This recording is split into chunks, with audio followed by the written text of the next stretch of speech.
হঠাৎ করেই বাসায় গেস্ট এসেছিল আর তাদের জন্য কি আয়োজন করেছিলাম সেটা নিয়েই থাকছে আজকের ভিডিও। তো প্রথমেই দেখিয়ে নিলাম এখানে নুডলস করেছি, পাকোড়া করেছি, তারপর হচ্ছে চিকেন ফ্রাই করেছি আর সাদা নুডলসটা রেখেছিলাম আমার মেয়ের জন্য। সাথে দিয়েছিলাম পেয়ারা আর ছিল ওটা ঝিনুক পিঠা। ওই পিঠাটা কিন্তু ভীষণ মজা হয় খেতে। আমি নুডলসটা আগেই সিদ্ধ করে রেখেছিলাম যাতে তারা আসলে কিছুটা সময় গল্প করতে পারি আর আমার কাজগুলি খুবই তাড়াতাড়ি হয়ে যায়। যখনই জানতে পারলাম মেহমান খুব বাসার কাছে চলে এসেছে তখনই আমি তাড়াহুড়া করে নুডলসটাকে রান্না করে নিলাম। নুডলসটা যেহেতু আগে থেকে সিদ্ধ করা ছিল তার জন্য আমার রান্না করতে বেশি একটা সময় লাগেনি। নুডলস রান্না করার ফাঁকে আমি চিকেন ফ্রাইটা মেরিনেট করে রেখেছিলাম আর এই চিকেন ফ্রাইটা কিন্তু খেতে ভীষণ মজা হয়ে থাকে। এটা আপনারা খালিও খেতে পারেন বা রাইসের সাথেও সার্ভ করতে পারেন।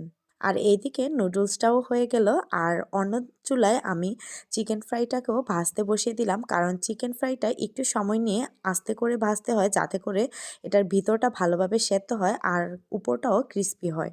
আর এই চিকেন ফ্রাইটা কিন্তু আমার হাজবেন্ড খেতে ভীষণ পছন্দ করে থাকে।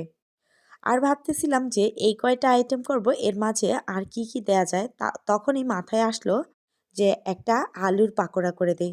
তৎক্ষণাৎই আমি ঝটপট করে আলুর পাকোড়াটা রেডি করে নিচ্ছিলাম। আলুর পাকোড়া করার জন্য আমি আলুটাকে আগে গ্রেট করে নিয়েছি, তারপর পেঁয়াজ কুচি, মরিচ কুচি, বিভিন্ন ধরনের মশলা দিয়ে একসাথে মেখে নিয়েছি। আপনাদের কারো রেসিপি লাগলে অবশ্যই কমেন্ট করবেন।